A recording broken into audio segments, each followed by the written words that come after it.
Buen día, amantes de la sabiduría. Les doy la bienvenida al Jardín de la Filosofía.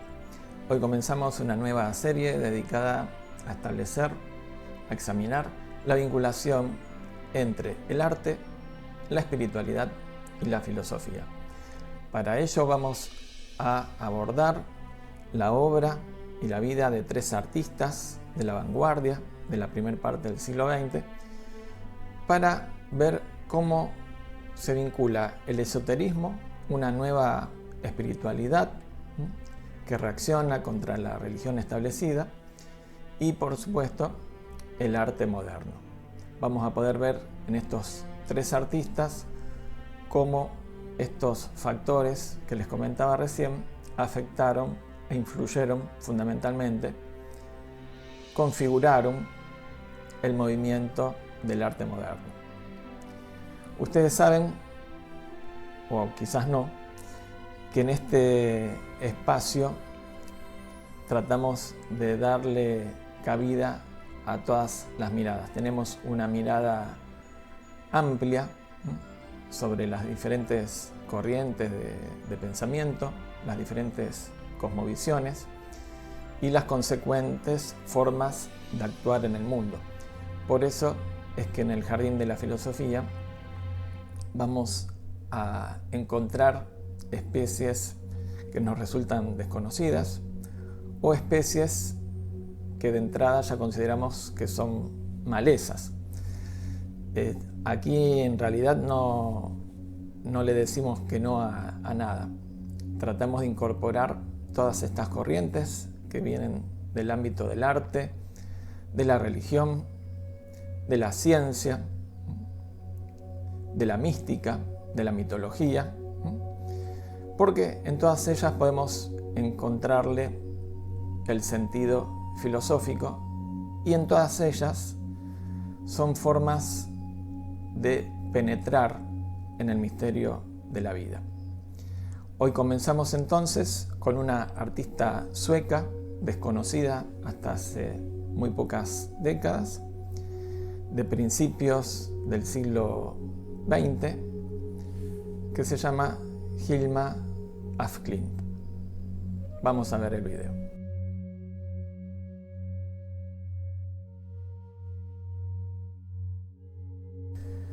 Hilma nació en 1862 en Solna, en el área metropolitana de Estocolmo, en una familia acomodada, ya que era hija de un almirante. Pasaba los veranos con su familia en su mansión en la isla de Adelso, en el lago Mälaren, a pocos kilómetros de Estocolmo. En este entorno idílico entró en contacto con la naturaleza en una etapa temprana de su vida y tuvo una profunda asociación con las formas naturales que iban a ser una inspiración en su trabajo. Más tarde en la vida se radicó permanentemente en Monzó, una isla contigua a Adelso. En 1880 murió su hermana menor, Hermina, a los 10 años, y fue en este momento cuando comenzó a desarrollarse la dimensión espiritual de su vida. Allí comienza a implicarse en el espiritismo, que está muy en boga a finales del siglo XIX y principios del siglo XX. Se acercó a lo largo de su vida, y principalmente en esta primera etapa, a los Rosacruces, a la antroposofía y la teosofía, un movimiento que también atrajo a Kandinsky y Mondrian. Ella perteneció a la primera generación de mujeres europeas que se formó académicamente en arte, ya que desde 1882 a 1887 asistió a la Real Academia Sueca de las Artes, donde aprendió retrato y pintura paisajista. La misma institución le instaló un estudio junto a compañeros en un barrio bohemio de la capital para que desarrollaran su talento. En 1896, af Klint se unió a la Sociedad Edelweiss, una asociación religiosa sueca con una base ecuménica. Af Klint abandonó ese grupo un año después porque sentía que no le daba lo que necesitaba para su desarrollo espiritual. junto con otras 4 mujeres que eran miembros de la Sociedad Edelweiss, establecieron su propio grupo espiritualista llamado The Femme, las 5. Este grupo funcionó hasta 1907. Entre 1906 y 1915 desarrolla sus primeras obras abstractas que van a permanecer ocultas por largo tiempo. Eso se debe en parte a que en 1908 conoció a Rudolf Steiner, miembro destacado de la Sociedad Teosófica y futuro fundador de la antroposofía. Cuando él vio las pinturas, le recomendó no mostrarlas durante 50 años. En 1917, gracias a la ayuda económica de una de sus amigas, se mudó a un nuevo estudio en la isla Munzó, contigua a Delso, la isla donde pasó temporadas en su infancia.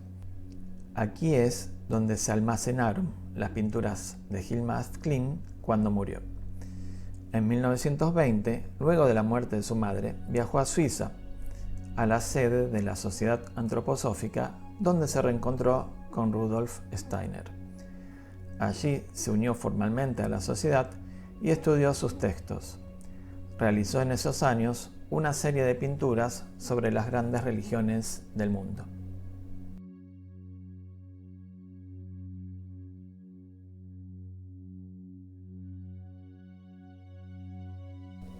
En 1925, casi tenía 60 años, abandonó la pintura por completo para dedicarse a los estudios teosóficos. Murió lamentablemente en un accidente de tránsito en 1944 a los 81 años. Hilma af Klint realizó más de 1000 trabajos entre pinturas al óleo, dibujos y acuarelas en papel. En vida expuso su obra temprana y figurativa de paisajes, de la cual vivía y era conocida.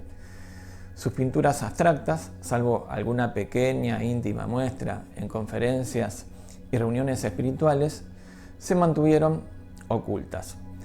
En su testamento redactó que su obra abstracta no se expusiera en público hasta 20 años después de su muerte, dado que estaba convencida de que hasta entonces no se podría valorar y comprender su obra en su justa medida.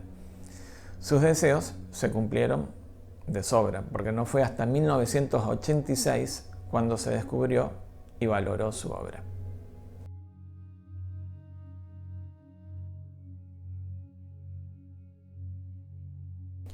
Hoy, Hilma af Klint es reconocida como una precursora del arte abstracto, ya que sus primeras obras de ese tipo datan de 1906. Las obras del pionero Kandinsky son de la década siguiente. La publicación de Sobre lo espiritual en el arte es de 1911. Desde mi punto de vista, no sería correcto denominar arte abstracto a la obra del artista. Al menos habría que aclarar el asunto y trazar algún matiz. El arte abstracto es una forma de expresión artística que prescinde de toda figuración y propone una nueva realidad distinta a la natural, a esta realidad que conocemos. Usa un lenguaje visual de forma, color, línea para crear una composición que puede existir con independencia de referencias visuales del mundo real. Mantengamos en suspenso esta definición en un momento nomás. Volviendo un poco para atrás, de acuerdo a la relación entre arte y espiritualidad o esoterismo, se han establecido 4 variantes.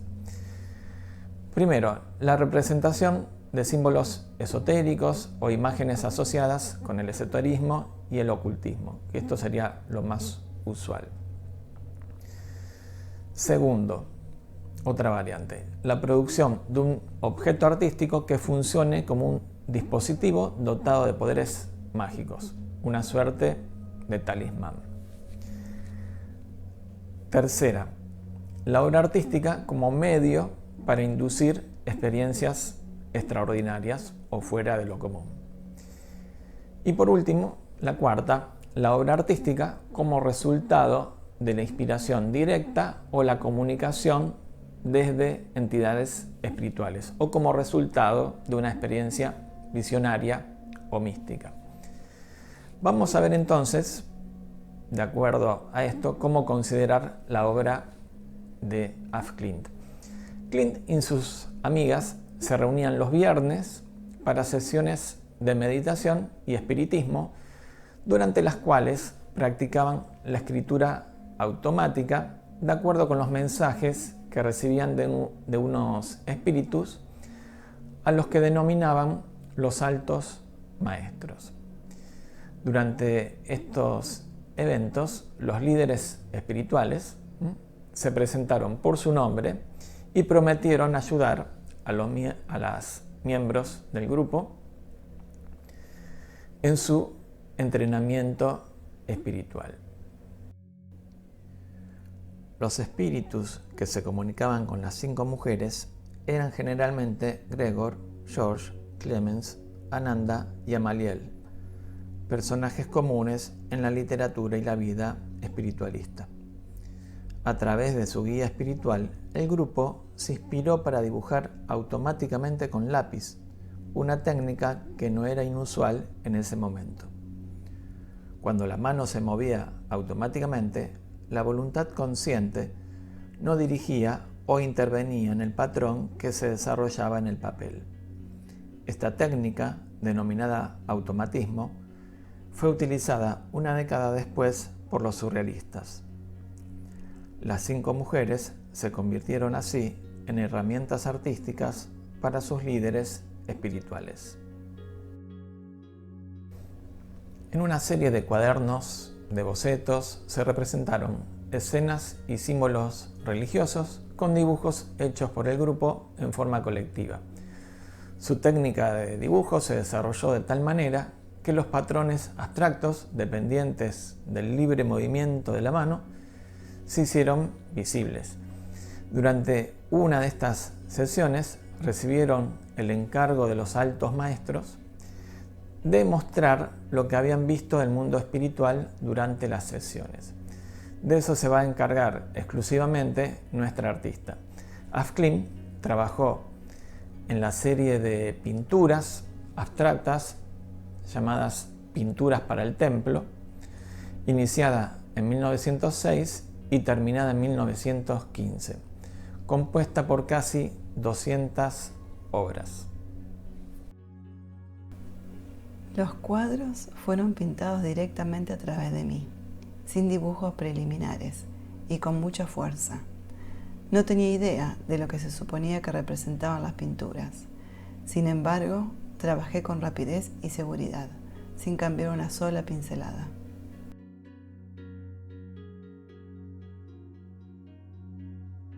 Entonces, por lo que vimos, la obra del artista sería una revelación del mundo invisible, la cuarta variante de arte esotérico o espiritual.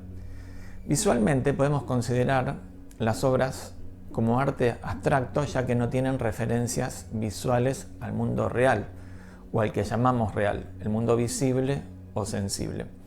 Pero no sería arte abstracto de acuerdo al proceso de creación o realización. La abstracción es un alejamiento, un distanciamiento de lo visible.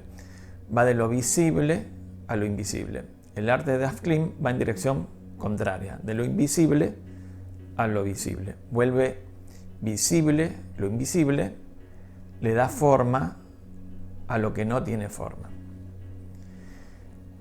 En ella, la dimensión espiritual y el contacto con los espíritus adquiere una gran fuerza e inmediatez. No se trata simplemente de que haya leído, se haya sugestionado con algo, que haya leído sobre ello en un libro, intente plasmarlo en el lienzo mediante un proceso intelectual. Ella se está quemando con ese fuego, con el fuego de esta apertura al mundo trascendente. Creo que es así como debemos comprender su obra, desde su propio punto de vista, más allá de nuestro propio entendimiento o de toda racionalización que podamos hacer.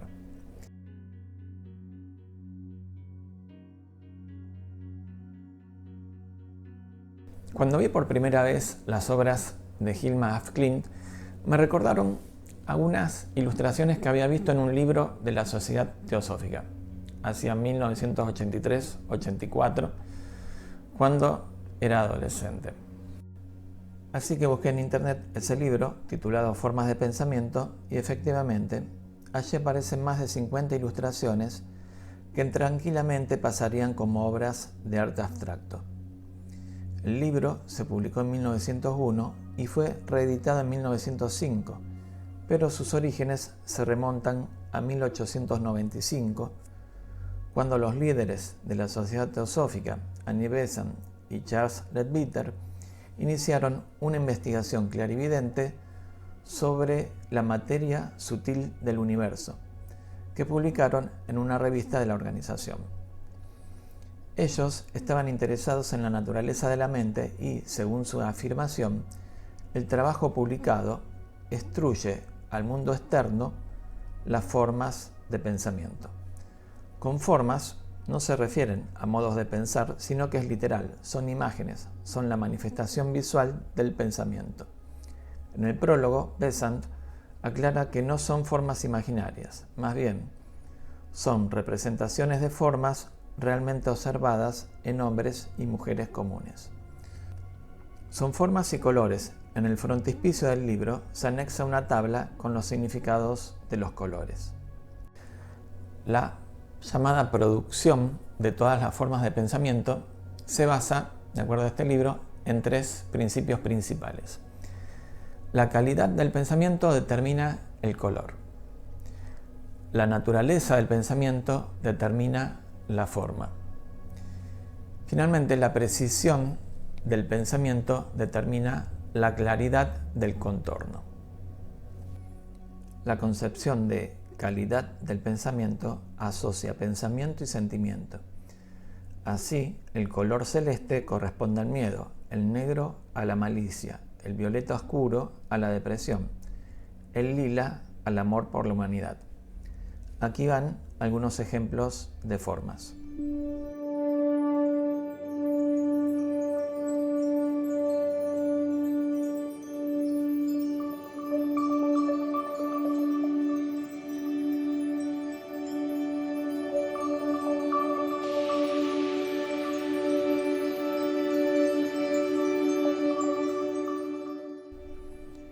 Al final del libro hay un capítulo donde están las imágenes que recordaba. Muestra las formas de pensamiento creadas por la música, de acuerdo a distintos compositores: Mendelssohn, Gounod y Wagner.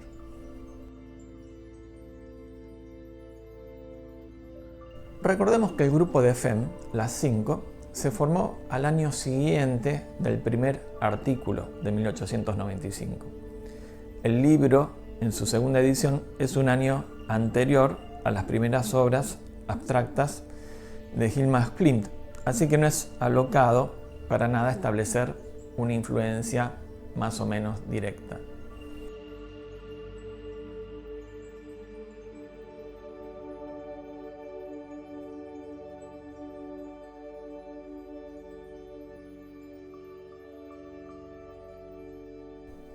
En el arte de af Klint se revela una mixtura de filosofías orientales, misticismo cristiano, espiritismo, junto a una inquietud relacionada con los últimos avances de la ciencia de la física, en particular, electromagnetismo y el mundo atómico.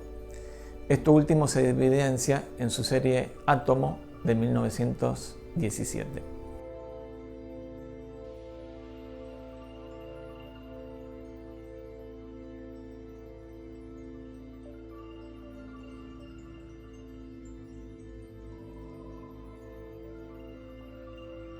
Ya desde 1906, cuando comienza a pintar su primera serie, llamada Caos Primordial, y luego en su trabajo principal, Las pinturas para el templo, expresa lo que considera la verdad más alta, la unidad más allá de la dualidad y el mundo material.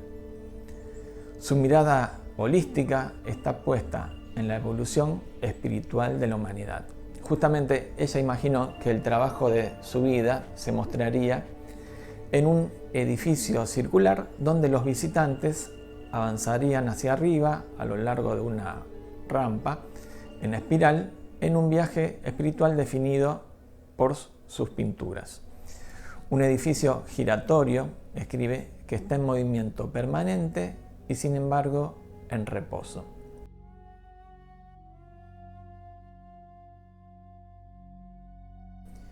La serie es emblemática e incorpora formas geométricas, curvas y versiones abstractas de símbolos reconocibles, como conchas de moluscos, flores y pájaros que tienen significados más profundos.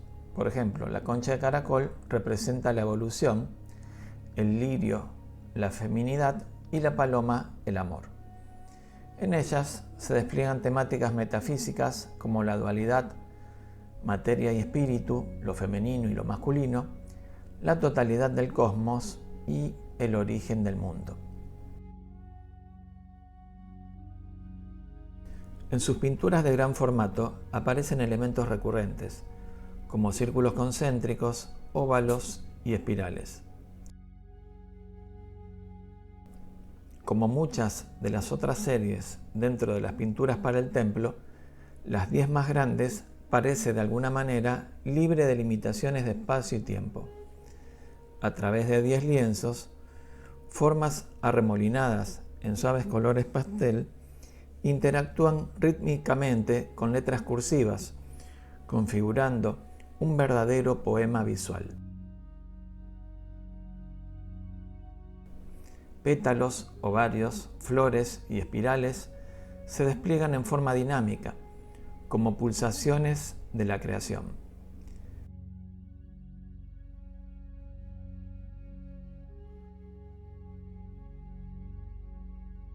Hilma af Klint atribuyó a esta serie la exploración del ciclo de vida humano, desde la infancia y la juventud hasta la edad adulta y la vejez. La artista creó las 10 obras entre noviembre y diciembre de 1907. En ellas, el ser humano parece fluir, en perfecta conexión con el cosmos, indisociado.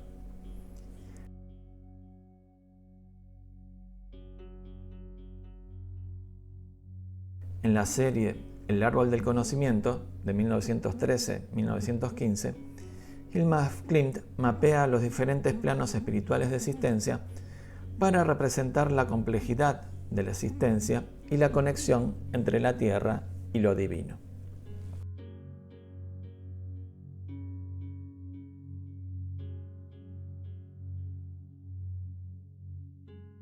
Bueno, podríamos seguir hablando todo el día de la obra de esta artista, pero como no es posible, vamos a terminar con el análisis de una obra de la serie Evolución.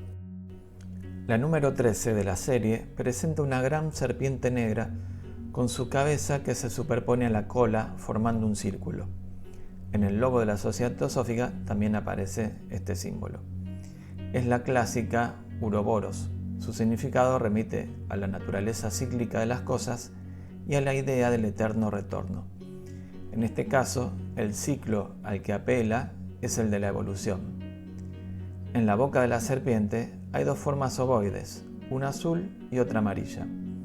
Lo mismo aparece en el ojo de la serpiente. Esa dualidad diferenciada por los colores se repite en otras formas que rodean la figura de la serpiente. Unas espirales harían alusión a una concepción dinámica del átomo esbozada por la teosofía.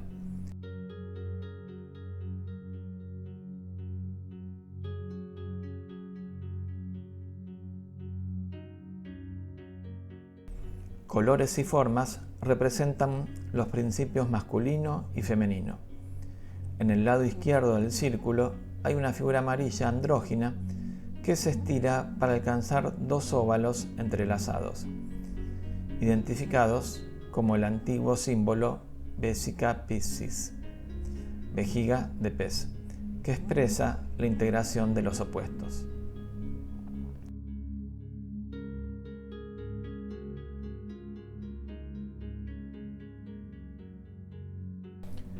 Visto en su totalidad, el tema fundamental de esta obra es la dualidad como espacio en donde se desenvuelve el ciclo que comprende necesariamente descenso y ascenso. El resultado evolutivo es justamente la unión de los opuestos, una disolución total de la materia y el espíritu, y también de lo femenino y lo masculino. La salida del mundo de la dualidad no es otro que la consecución de la unidad. A lo largo de su vida, Af Klimt tomó abundantes notas sobre sus experiencias e interpretaciones de los mensajes que recibió a través de su práctica espiritual. Después de completar las pinturas para el templo, la artista trató de obtener metódicamente una visión general de su trabajo y sus posibles significados. Con espíritu casi científico, editó y reorganizó sus primeras notas, creó un diccionario de los símbolos que aparecían en sus obras y catalogó todas las obras de las pinturas para el templo. Gilma entendió todas sus obras de arte como un proyecto unificado, una noción radical para la época, pero también un testimonio del hecho de que creía que su trabajo tenía un propósito superior.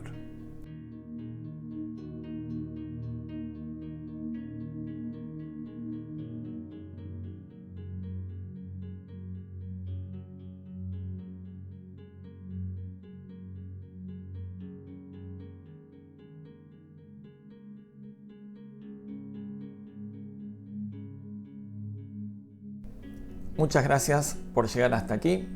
Si les gustó el video, si les gusta la temática que tomamos en el Jardín de la Filosofía, se pueden suscribir, activar la campanita para recibir las notificaciones y quedarse tranquilos de que así se van a enterar de las novedades de los próximos videos. También, por favor, les pido que compartan de la misma manera que Gilma Klimt compartió con nosotros sus vivencias y experiencias del mundo invisible. Compartan con toda la gente que conozcan este contenido. Primera enseñanza del Jardín de Infantes: hay que compartir. Espero también sus comentarios, preguntas, dudas, críticas, lo que sea. Nos vemos la semana próxima. Paz a todos los seres.